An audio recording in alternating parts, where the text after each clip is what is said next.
Eh bien, bonjour à tous et bienvenue sur la chaîne Pot-au-Feu, non pas sans plaisir car aujourd'hui on va vous introduire notre projet 2026. Je me trouve actuellement dans les locaux du lycée Camille Claudel qui a accepté de nous accompagner encore une fois dans un partenariat de restauration de véhicules.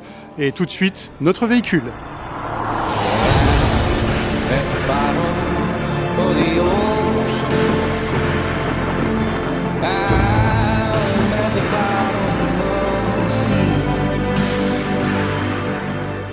Donc c'est un Opel Zafira. On a eu l'occasion de vous en faire une présentation dans la précédente vidéo. D'ailleurs, si vous ne l'avez pas regardée, vous pouvez toujours aller la voir pour qu'on vous précise un petit peu ce qu'on va en faire. L'avantage qu'on a ici, c'est qu'on va pas uniquement bénéficier de l'infrastructure, mais aussi du savoir-faire des professeurs. Et je pense notamment à Morgane, qui va s'occuper de toute la partie motorisation avec les élèves. Et comme vous le voyez, on est entouré de moteurs ici et de tables. Et c'est ce qui va nous permettre de remettre le moteur à neuf, puisque là, sur tous les étages, il est en train de vomir de l'huile. Et puis voilà, il a quand même 286 000 km.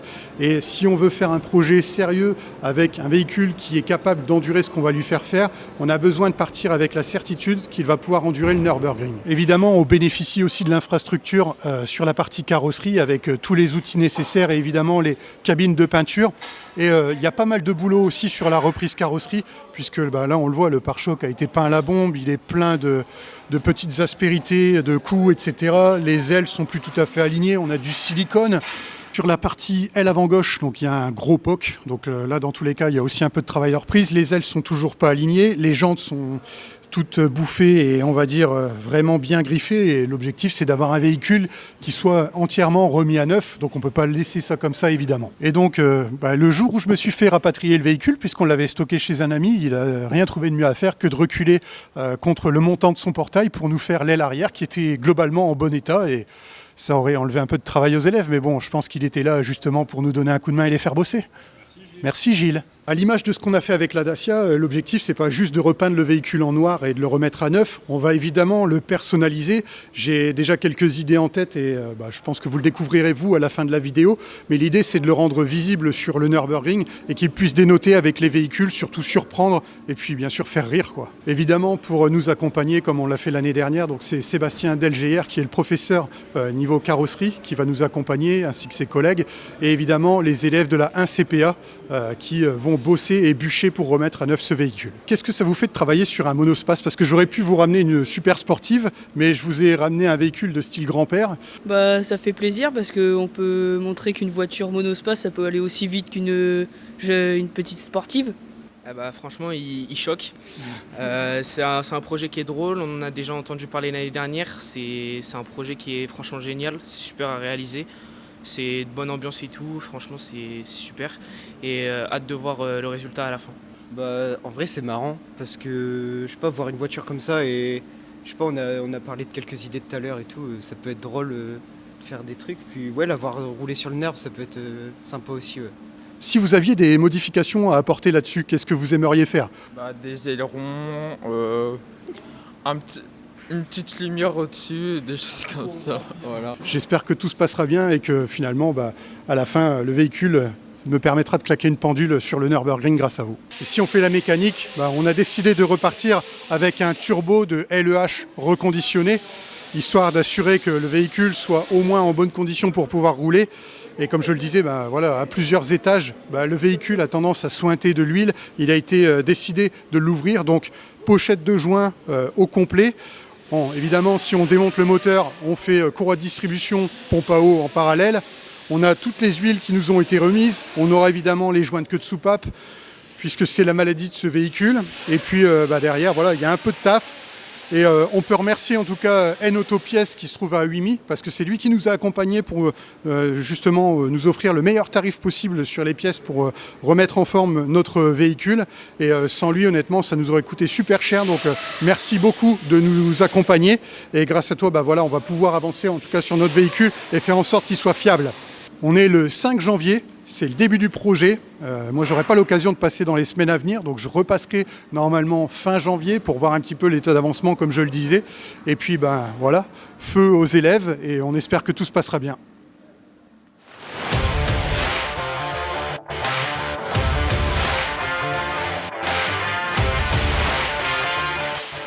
On démarre sur les chapeaux de roue. Le démontage des éléments est déjà bien avancé, le capot et les pare-chocs sont déjà enlevés et la caisse est partiellement poncée. Pour l'heure, les élèves sont sur le démontage des portières avant de pouvoir poursuivre sur l'activité de ponçage et préparation des éléments.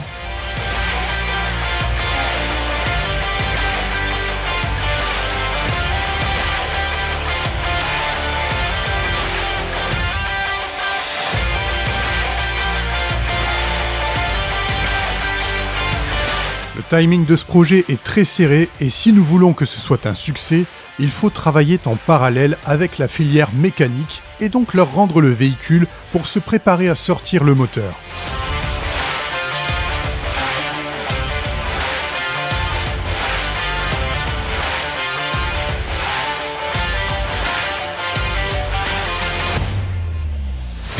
Nous voilà donc arrivés à la fin de la première grosse étape de ce projet avec la sortie du moteur. Maintenant, il va falloir patienter pour obtenir le verdict à l'ouverture. Yo les amis, on se retrouve pour une nouvelle vidéo, monsieur.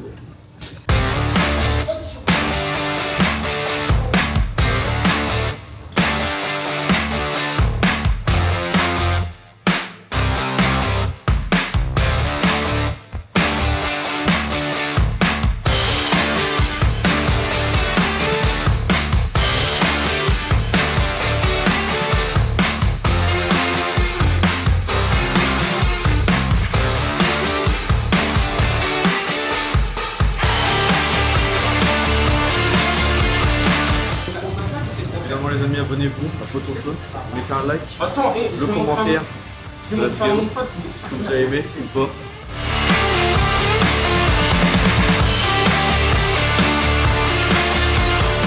Après, on va passer à notre meilleur élément.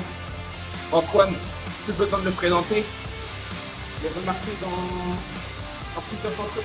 Ouais, j'ai un pot dans cette matière. Il sait comment se démarquer. Il a les opportunités, il va le montrer après. Il a les qualités.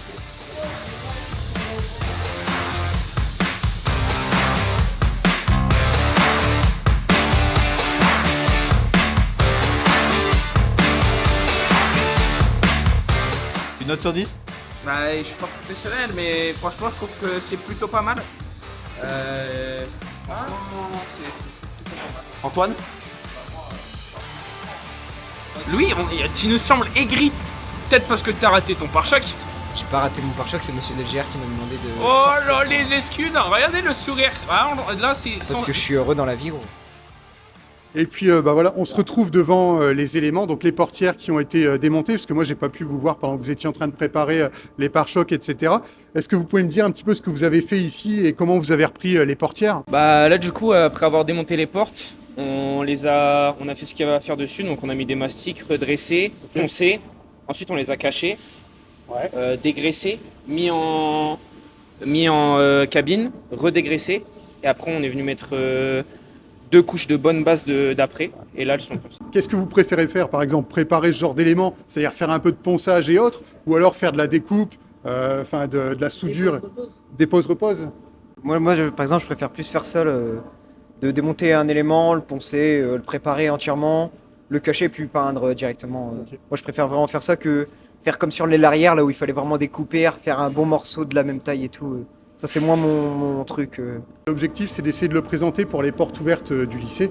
Si on était un petit peu en retard, c'est pas grave, il n'y a pas d'obligation dans tous les cas à le finir. Faisons en sorte d'avancer du mieux possible. Et puis, dans tous les cas, comme je l'ai vu sur les images, ça se passe bien et dans la bonne humeur. Donc, continuons comme ça. Et puis, merci de votre investissement. Moi, j'avais de grosses craintes quant à l'état du moteur. Donc l'étape de démontage m'a fait un peu stresser jusqu'à ce que tu m'envoies quelques photos. Et je dois avouer que j'ai claqué des fesses quand j'ai vu les rayures du cylindre numéro 4.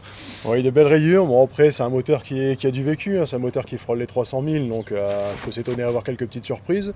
Mais dans l'ensemble, on voit quand même que c'est un moteur qui a été bien entretenu.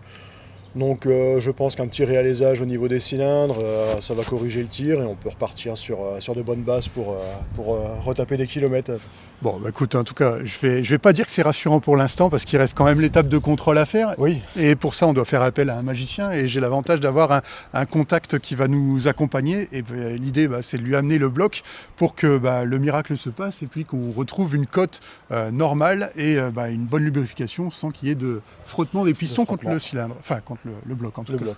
Voilà. Bien, écoutez, c'est parti. On emmène le bloc et on file directement chez notre magicien.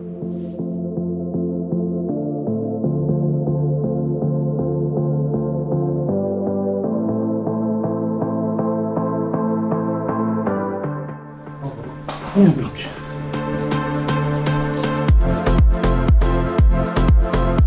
Et bienvenue dans l'atelier de ASM Usinage à Aulnoy-Aymeries.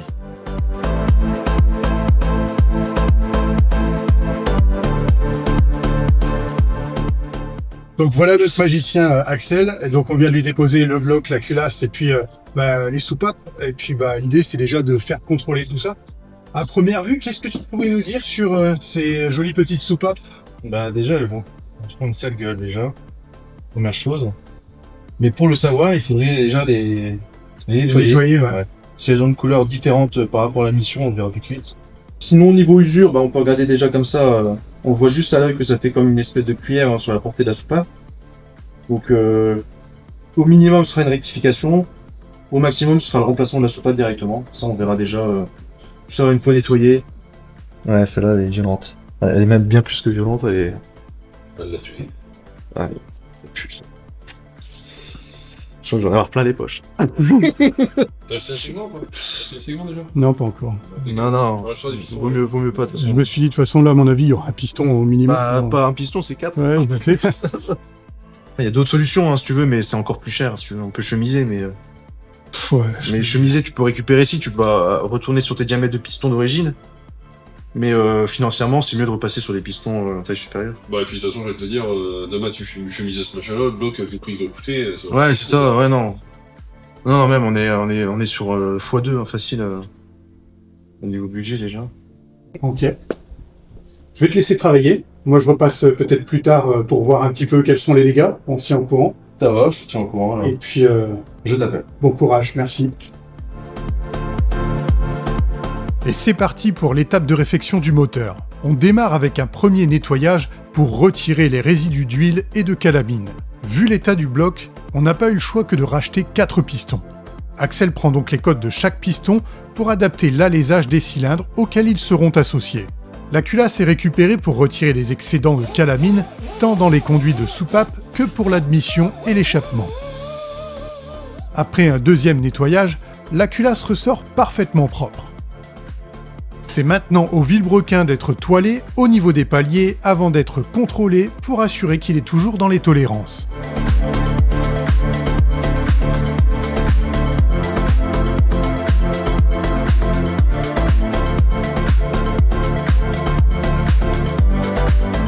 Puis on revient sur la culasse pour une étape critique.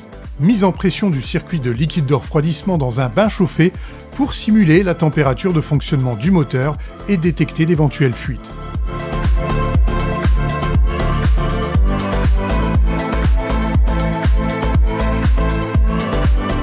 Ouf, tout va bien, on a enfin de la chance. La culasse étant bonne, on passe à l'étape de sablage des soupapes pour retirer les excédents de calamine qui se sont cumulés avec le temps. Voyez le résultat, il parle de lui-même. Dans un deuxième temps, les soupapes sont rodées pour mieux épouser leur siège.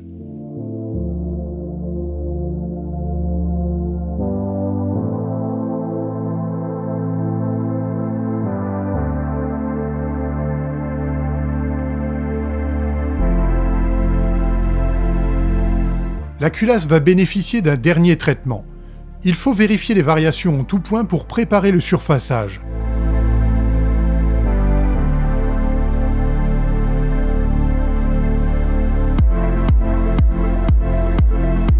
Une fois les éléments contrôlés, on peut passer à l'étape de rectification qui est accélérée ici à 100 fois.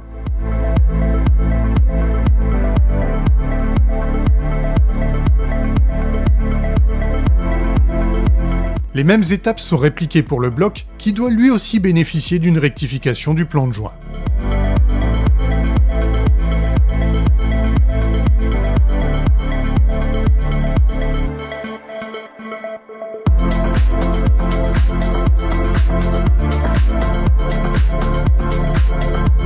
Enfin, dernière étape pour notre bloc, il faut gommer cette vilaine rayure en augmentant le diamètre des cylindres pour y passer les pistons en cote réparation.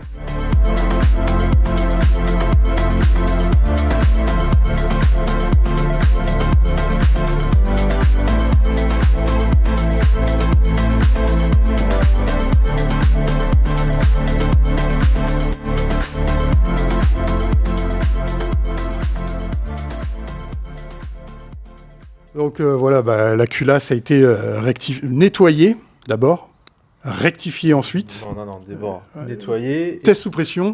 Éprouver, ouais, pour être certain. Ouais. Si elle est fissurée, ça sert à rien de continuer. Au moins nettoyer pour pouvoir observer s'il n'y a pas une fissure quelque part que la calamine pourrait cacher. Ensuite, en bonne à l'épreuve, on peut attaquer le nettoyage approfondi, on va dire.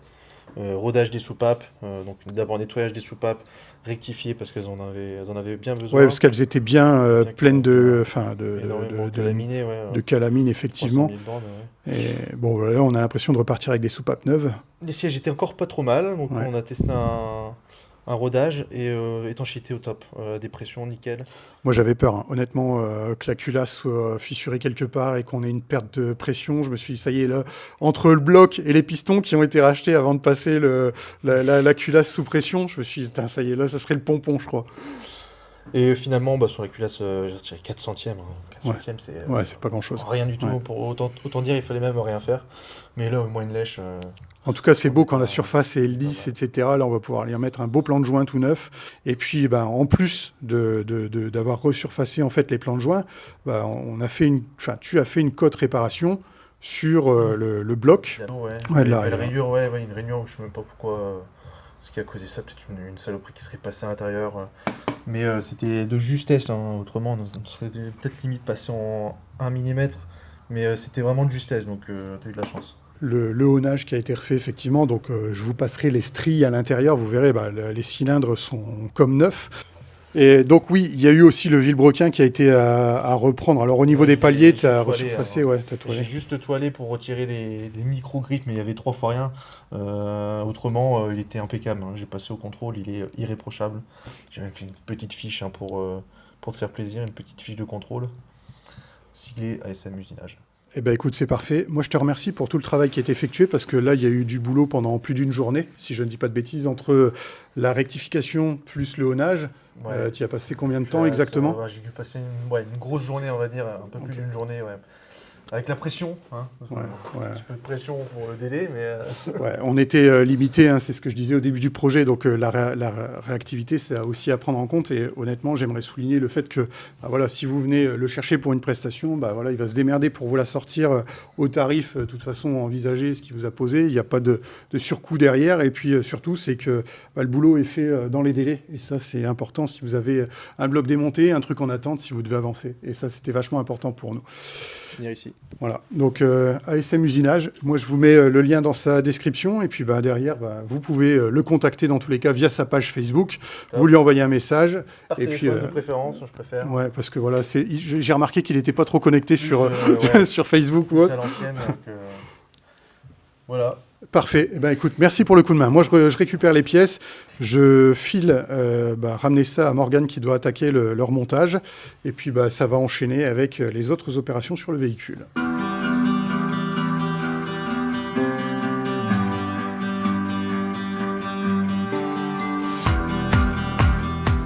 Alors que le moteur était en réfection, les carrossiers n'ont pas chômé.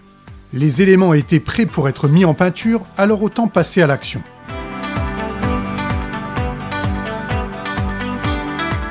Même si les gestes sont parfois approximatifs, je les découvre à bosser avec envie et c'est un plaisir à regarder.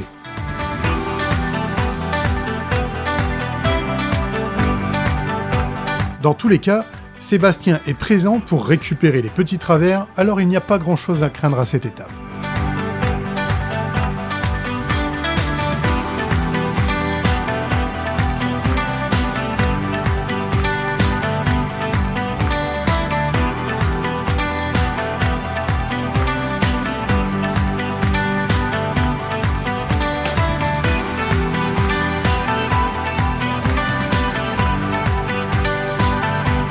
Pare-choc, capot, porte et caisses sont désormais déjà repassés en peinture et c'est maintenant l'occasion de remercier un nouveau partenaire local qui nous a gracieusement offert la peinture. Rayon Auto, spécialiste de la pièce auto et moto, outillage, fluide et accessoires, tout ce dont vous avez besoin pour restaurer et entretenir votre véhicule, que vous soyez un particulier ou un professionnel. Le premier avantage que vous avez avec ce type de structure, c'est l'échange humain et la réactivité. Commandé avant 10h, c'est reçu à 16h le même jour. Pratique quand on est tombé sur un os et qu'on a besoin de son véhicule pour la vie de tous les jours. Si vous avez un problème sur votre commande, on n'est pas sur une plateforme en ligne. Le changement est rapide et sans délai de retour, à condition que le produit n'ait pas été utilisé. Rayon Auto, c'est un total de 6 entités proposant diverses gammes de produits pour véhicules dans l'Avesnois et le Valenciennois. Nous, c'est l'agence de Fourmi qui nous a aidés. Vous pouvez retrouver toutes les informations et contacts sur leur site internet ou sur leur page Facebook. Merci pour votre aide. Quant à moi, il me faut repasser pour déposer un lot de pièces et améliorer la performance de notre véhicule. Voilà, est-ce que tu peux nous dire, là, en attendant le moteur, ce qui a été fait sur la carrosserie et ce qu'on attend pour les prochaines étapes ? Là, on a réparé tous les éléments de carrosserie, alors débosselages, soudure, masticage, apprêtage et peinture. Là, on a déjà passé la phase de la peinture. Alors, il a déjà récupéré sa jolie patine noire d'origine, avec des éléments en blanc, notamment les portes en latéral. Et on attend le covering qui va venir donner le petit truc en plus au véhicule. Petite déco, ouais. Voilà. Donc moi, il faut que j'aille démarcher une entreprise locale pour justement nous apporter un petit peu de soutien là-dedans. Et puis finaliser la déco. Bon, les suspensions sont déjà arrivées. Visiblement, il y avait quelques difficultés pour l'assemblage, mais c'est résolu. C'est un problème de compréhension. Je viens de ramener un embrayage et une butée neuve, parce que voilà, si on fait le moteur, autant faire l'embrayage en même temps. Il y a 4 Toyo R888 qui viennent d'être déposés également, parce que l'objectif c'est d'avoir de la tenue de route. Et grâce aux suspensions et aux pneus, on devrait avoir quelque chose d'assez cohérent pour aller sur le circuit. Ah, ça va tenir le pavé, je pense. Ouais. Ce sera le plus beau Zafira de France, je pense. Ouais. Sûrement un des trucs les plus cool qu'on aura fait en plus, et avec le lycée, et un véhicule super sympa. Nous approchons de la fin de ce premier épisode de restauration de notre Zafira. Si le projet semble bien avancé avec ce qui semble être la finition des éléments carrosserie et la pose des combinés filetés, il reste un gros morceau à attaquer avec l'assemblage du moteur pour ensuite le réinstaller dans le véhicule. Pour préparer cette deuxième grosse étape du projet, et non pas des moindres, Morgane et les élèves se chargent de remonter le berceau. Les pneus Smithlick sont installés sur les jantes fraîchement peintes en noir et une dédicace a été effectuée sur chaque jante par les élèves. Ça commence à avoir une certaine gueule. Mais pour l'heure, on vous abandonne pour mieux vous retrouver dans le prochain épisode de restauration de ce véhicule pour aller sur le mythique tracé du Nürburgring.